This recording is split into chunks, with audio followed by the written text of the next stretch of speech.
Surat suara Pilkada 2024 telah tiba di gudang logistik KPU, Jalan Ishak Iskandar, Kecamatan Binamu, Kabupaten Jeneponto, Sulawesi Selatan, Sulsel, Rabu, 30 Oktober 2024. Logistik Pilkada itu datang sekitar pukul 20.40 WITA dengan pengawalan unsur KPU Jeneponto, Bawaslu, dan TNI Polri. Untuk pemilihan Gubernur Wakil Gubernur Sulsel itu ada 50 box dengan jumlah surat suara yang datang 298.464 lembar, sementara untuk pemilihan Bupati Wakil Bupati ada 101 box dengan total 300.464 lembar surat suara, Jekata Kasubag Keuangan, Umum dan Logistik KPU Jeneponto, Arsyad Bella kepada Tribun Timur. Yang baru saja tiba malam ini itu ada dua jenis surat suara.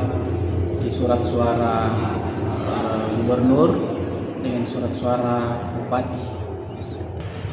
Untuk gubernur itu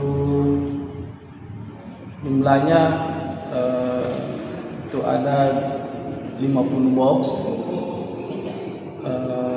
298.464 lembar. Ya, itu gubernur. Untuk bupati itu jumlah boxnya 101 box, itu 300.464 lembar. Iya, sesuai dengan jumlah DPT ditambah 2,5% cadangan. Di logistiknya kalau yang bupati itu diproduksi di Jakarta, kemudian dikirim ekspedisi di Pelabuhan Makassar, dan tadi tanggal 30 Oktober kita jemput dengan pengawalan, dengan pengawasan Bawaslu, itu kita jemput di Pelabuhan Soekarno-Hatta. Sortir kita rencanakan tanggal 6. Tanggal 6? Ya, 6 November. Itu berlangsung berapa hari kira-kira, Pak? Rencananya itu maksimal 3 hari. 3 hari. Ya.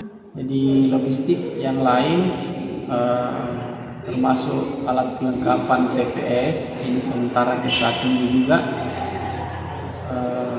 daftar pasangan calon, sementara proses pengiriman semua. Download Tribun X sekarang, menghadirkan lokal menjadi Indonesia.